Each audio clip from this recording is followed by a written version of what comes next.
Hi, welcome to Fretboard Frolics. I'm your host, Mikhal Caldwell. Today's show is going to be something we haven't done in the last 4 years. We're going to have a special focused around the playing style and the ideology of one player, Mr. John McLaughlin, who I consider to be one of the most influential players to come along in my lifetime and in the lifetime of the instrument, the guitar. We'll be back with that and much more after these brief messages.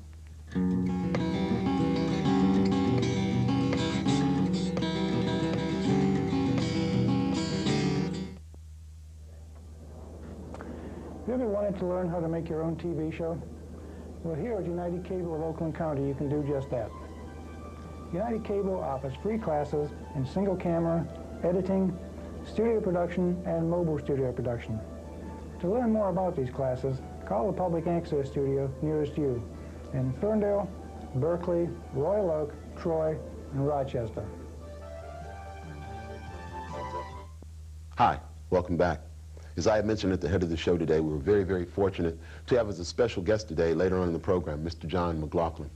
A lot of you may not be familiar with some of Mr. McLaughlin's newer works, and that would only be because maybe you've limited yourself to like one particular idiom of music, maybe the heavy metal realm, excuse me.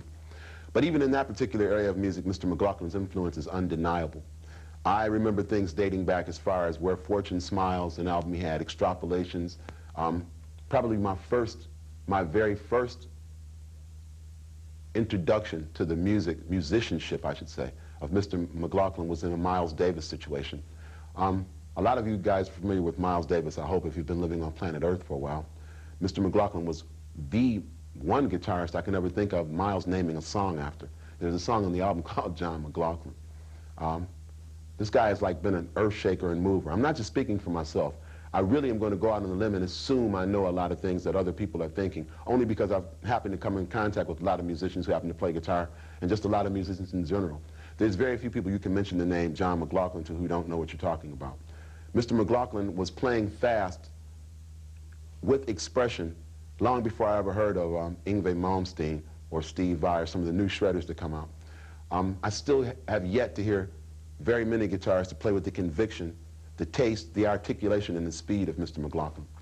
Some of the things that make him stand out in my mind as one of the foremost players of our time, alongside players like Mr. Al Di Meola, Mr. Larry Coryell. These guys, like, I'm not just speaking about new flames that you see come out, like somebody comes out with a microwave after an oven has been an invention for so many years. These guys were like the pioneers of the styles that you hear coming today. There would be no Steve Vais if there were not a John McLaughlin.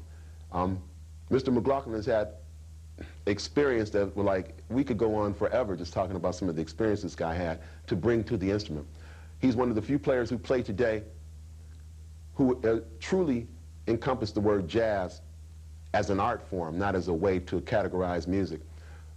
But he was one of the few players I can think of today that are still alive that have played with some of the greats like Jimi Hendrix. This guy actually sat down and played with Hendrix.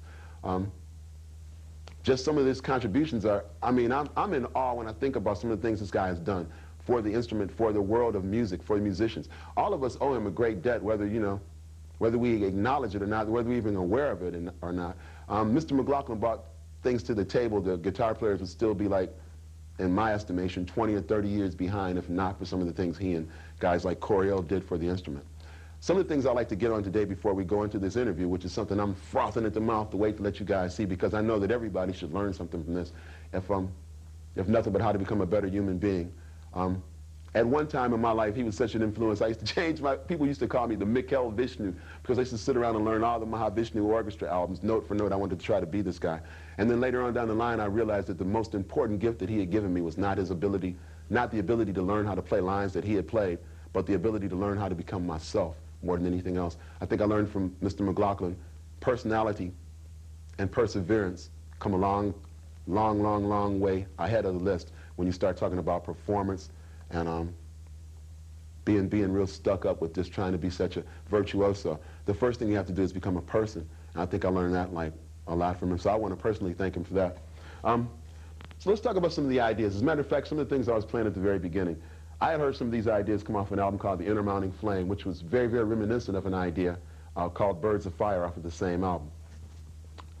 Vital Transformation was a very, very, very, very, very, very influential song in my growing up, and a lot of guitar players, a lot of guys I knew who were playing the instrument at that particular time also.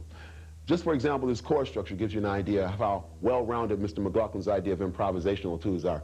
Being a traditional jazz player, as he told me that he was in the beginning, some of the things are based heavily around different arrangements or different ideas, different ways to get to the usage of modes. Mr. McLaughlin did some things with pentatonic scales that made him like really, really interesting instead of just 5 notes, excursions for blues. He made them really, really interesting ideas. For example, this particular chord sequence.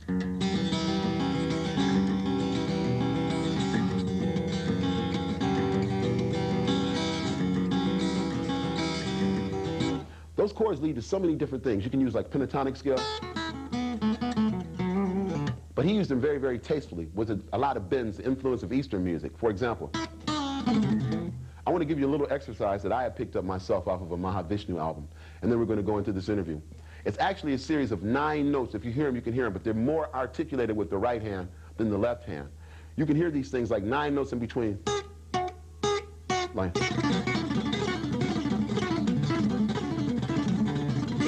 and like the bends that Mahavishnu would do at this particular time.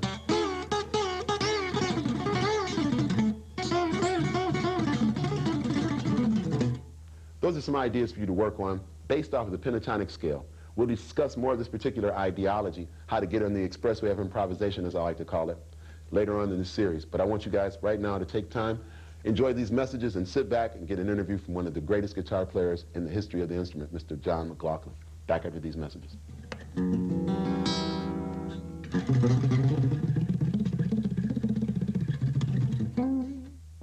Even the most perfect bodies in the world don't just happen.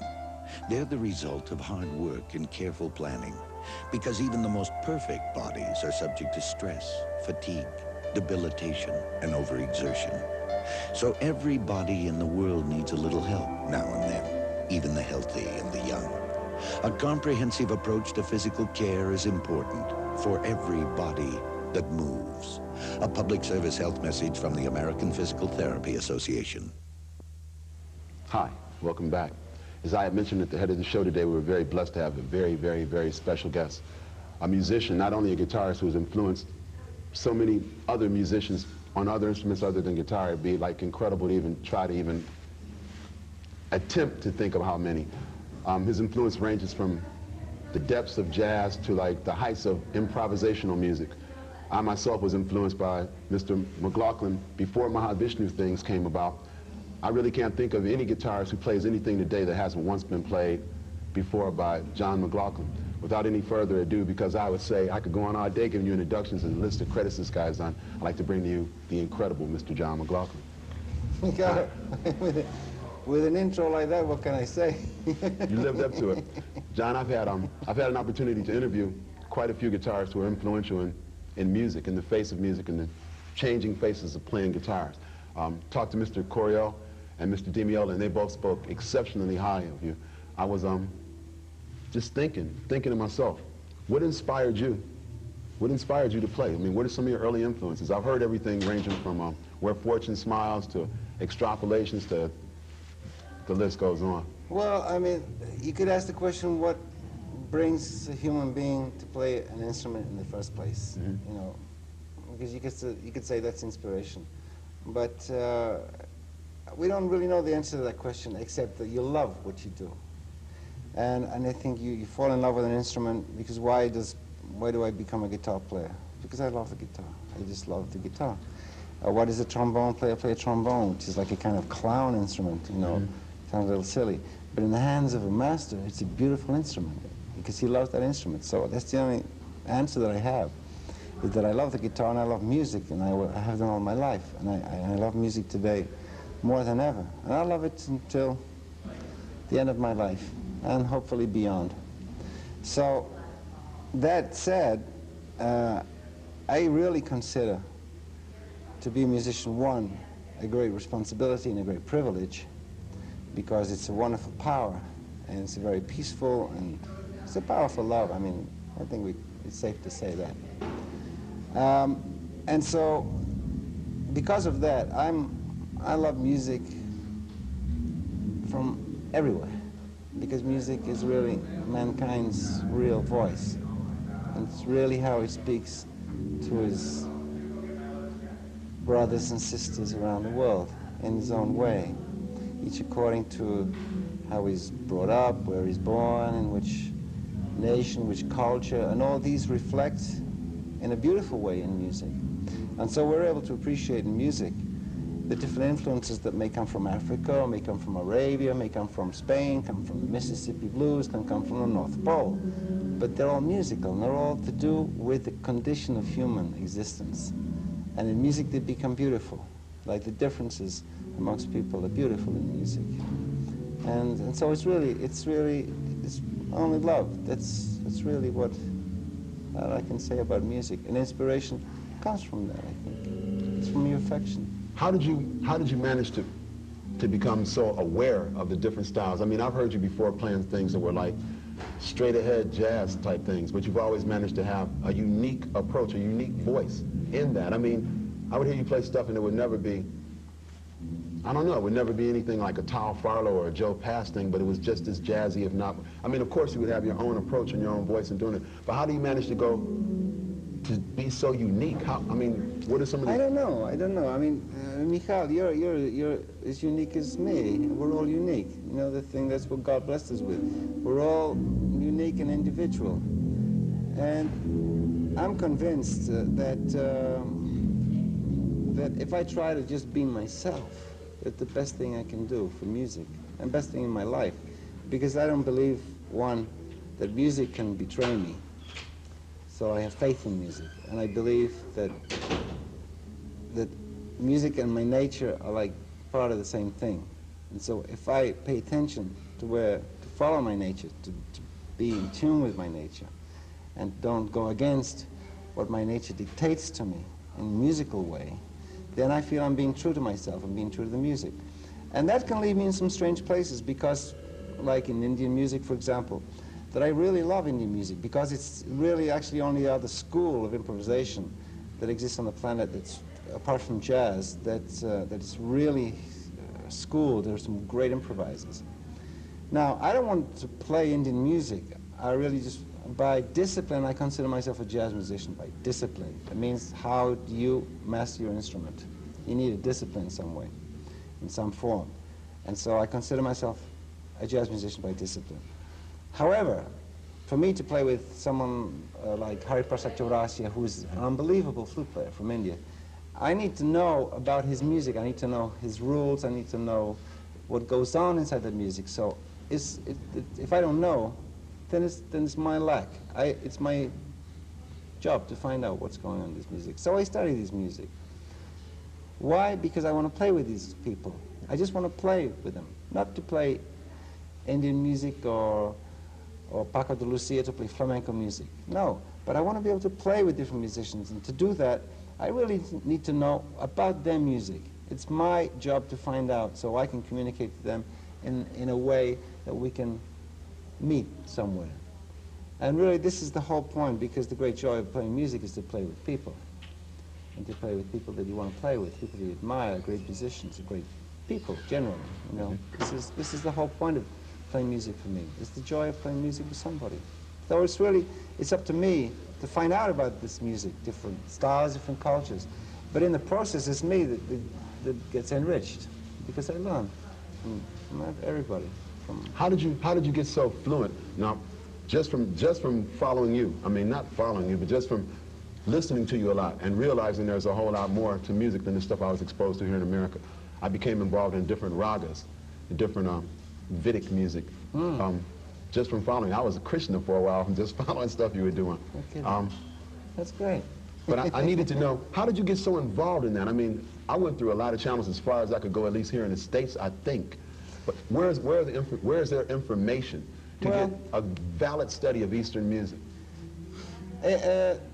Well, it's kind of ironic, really, because in the United States, you have such possibilities available. For example, I used to go to study in Wesleyan University in Connecticut, where they had an Indian music department. When I was off tour, I would go up and I'd study with an Indian music master.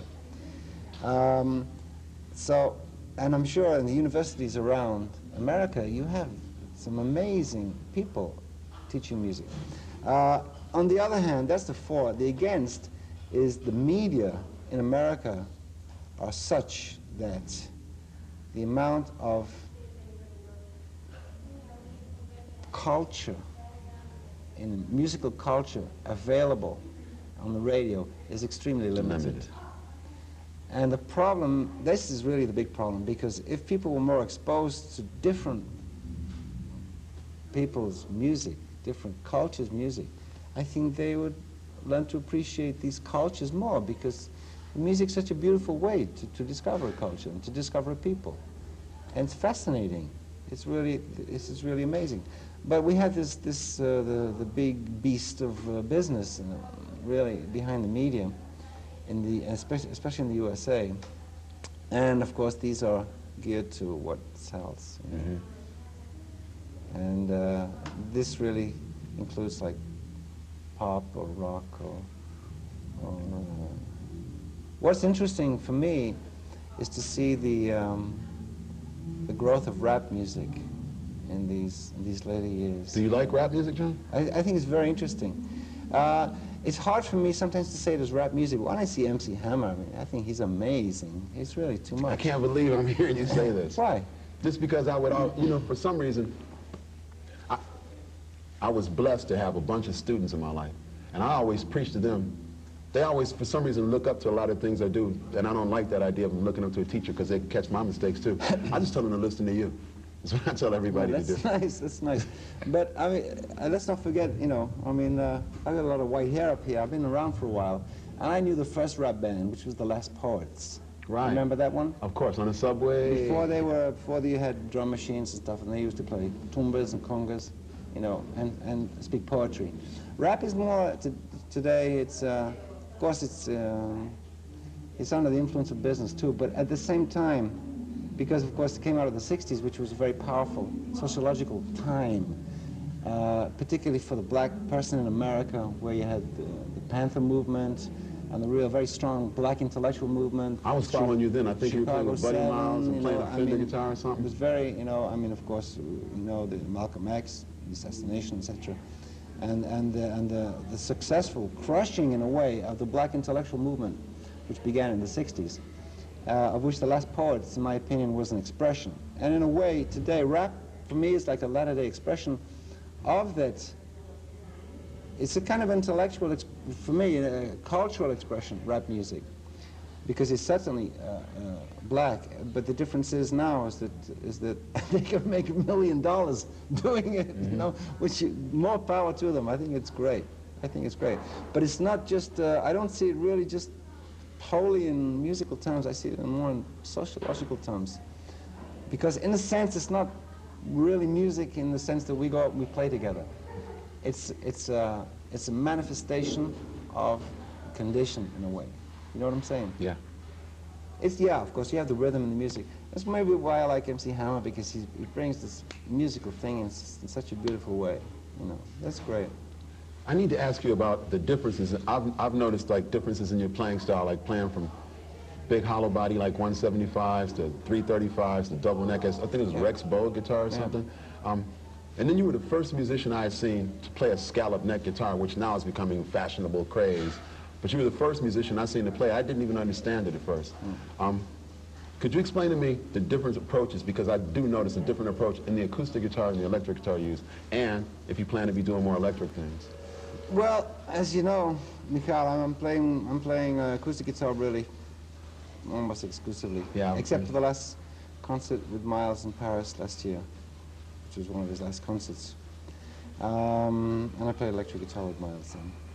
Otherwise, I'm playing acoustic guitar, but I have some interesting technology with the MIDI interface on the acoustic guitar. And I don't rule out the possibility of me playing electric guitar in the future, because it really depends on who I'm playing with. And if I want to play with Alvin Jones, for example, or to play again with Tony Williams, who is still got to be the most revolutionary drummer of our era, I'd have to play electric guitar. So I don't rule it out. I don't know when, because I don't have any specific plans at the moment. John, I have to ask you something that's sort of, just to keep in the lines of my show. There's some things you did, really innovative things with modes and scales and arpeggios. I've heard you like mix them together almost in like a harmonic texture, or like the term I think is called harmonic regeneration. I've heard you use a lot of those things. Ornette Coleman, I spoke to him once and he was explaining it to me about harmonic music concepts. I heard you using these things like years and years ago. Were you familiar with that particular movement? Not in those terms, but I think we only have to listen to Coltrane, you know, Right. in the 60s and see, hear what he was doing. What he would impose harmonically on a given pedal, normally you would say, that's wrong. The Train would make it right because of the way he'd get there. And this was kind of revelation for me. The fact that there's no such thing as a wrong note. Depends on your intention and how do you get there. And I think this is and Ornette, of course. Even go back to the 60s, we see his wonderful quartet with Don Cherry. But for me, the shining light of that harmonic movement was Coltrane. Absolutely. And he remains a shining light to me. You have a very, very rich chord vocabulary, too. What does that do to you? Did you do, like, sometimes you remind me of almost someone who studied exclusively country and western style fingers picking, instead of, I can hear the classical influence, but I always get like a... Not really, no. Country and Eastern music. Country and Eastern, yeah, okay, if you want to, yeah. It's a real country flavor to some of that stuff. I remember things like, for example, off the album Visions of the Emerald Beyond, some of the things that were done on electric guitar had that particular feel to it. No, I had nothing specific like to try to make anything kind of country. I mean, I don't really think, you know, I don't really think of myself as any kind of guitar player, you know. And when I write a piece, the piece just comes out as it is. And I really try to just get out of the way and just try to let the piece be. And I don't try to write a specific kind of tune for that. But of course, I've grown up in my life, I'm heavily under the influence of a lot of different kinds of music. But they're like they're not under my skin, they're in my blood now. So they kind of like come out. And after all these years, they kind of come out in their own way, you know? And I don't even, like in a subconscious way. Mm-hmm. You know, and I'll not be really consciously aware. There's a lot of things that you're not Just really happen. consciously aware when you play, yeah. Because you don't stop, if you're thinking, then you're not playing. I don't want to think when I'm playing, I just want to play. I mean, really be spontaneous as possible. And I think that's how I can be really most up to date. Was it real different for you to get a chance to realize compositions with working with an orchestra? Yeah, it's another set of problems because you're dealing with people who have a different rhythmical, cultural background, musical background. And so there's no point in asking them to do things that you know how to do, and to do with R&B, you know. Right. See, and you have to find, they have the way of swinging in their way. You just have to find that way. Find where it is, huh? Yeah, and then get them to play in that way, you know, and find a way that conforms to what you want to do. But it's a big work. It's a very big work. But it's very satisfying to play with the symphony orchestra. That's such a sound. You feel that power behind you. But it's total musical power. It's completely acoustic, of course, you know. You're one of the greatest composers, I think, of this particular century. I really believe that. I mean, not only players, but composers, too. When you're composing a composition, do you take the players around you and compose to their particular skills, or do you Yes. just write the tune as like, I'm going to write it this way and get the guys to play it with me later? 99% of the time I write for the people. I write for the people that I'm going to play with. With an orchestra, you don't know the people before you play with them, but you know that there will be 10 first violins, 8 second violins, maybe 6 or 8 viola, 6 celli, 4 or 6 basses, you know. I mean, so you have a lot of, and you have a big palette. And it's really, it's an art. That's why I ask an orchestrator to work with me, because it's an art I don't pretend to have. And it would just be a mess if I did it. I've learned a lot with 2 now. I've done 2 pieces. But I'm still not ready to do a total orchestration myself. I suggest you listen to someone like Ravel. Mm-hmm. Yeah, he's, for me, one of the greatest composers of the 20th century. In textual terms. And don't forget that we're still in like the harmonic period. As jazz musicians are basically still in the harmonic period of Ravel, which is the early 20th century. At least I am. You know, I am. Okay. There's still When you're playing with with other guitarists and you're writing different pieces for other guitarists, or when you're playing a tune that you've already written and you're playing them with a couple other guitarists or maybe one other guitarist, are there any special considerations you think about when you're doing that? Absolutely. You're right. I write. I write for the person. I think about that person, what he can do, and what he might be capable of doing. And so I'll think very carefully about that person, what he really likes to do, and where he would like to go. Because if you know what a person likes to do, you have an idea where he'd like to go. And that's, I think, a useful guide in composition. If there was any advice that you could give any young aspiring player, musician, not only guitarist, what would it be? If there was anything you could tell them, what would it be? Well, it's easy to say work hard, because unless you work hard, you'll never master your instrument. And so the instrument will master you, and that's not good at all for music. I think you need to dedicate yourself to music. I think if you really want to be a musician, you have to dedicate yourself. Live it, breathe it, Absolutely, taste it. yeah. I don't think... music is the most demanding of mistresses. Yeah, I've heard you say that before. John, thank you for the interview. I want to not only thank you for the interview, but thank you for giving me and a whole lot of other musicians a new life. My pleasure. Just art, man. You're Thanks very for that. kind. You're very kind. You guys heard it from the master, Mr. McLaughlin. Be back after these brief messages. If you'd like to get government booklets on everything, from home repairs to dieting, then you'll want this free catalog. Just drop a line. Write New Catalog, Pueblo, Colorado, 81009. If you have any questions or comments for Fretboard Frolics, feel free to send them to us here at Fretboard Frolics, 344 West 9 Mile, Ferndale, Michigan, 48220. Hi. I hope you guys really took the time to maybe record this stuff, because the things that Mahavishnu, I still call him Mahavishnu, the things that Mr. McLaughlin has to say are very, very important. Not so much impressive, just important. You're hearing from one of the true virtuosos and really a pioneer player. Also a great human being. I'd like for you guys to just think about the things he's talking about as far as becoming your own player and sticking true to the ideals you have for yourself. Always believe in yourself. Also, I'd like to tell you guys, I didn't play a lot today because I think that the things I would have to say would only become just utter rhetoric behind listening to somebody like Mr. McLaughlin. There we go, Mahavishnu again.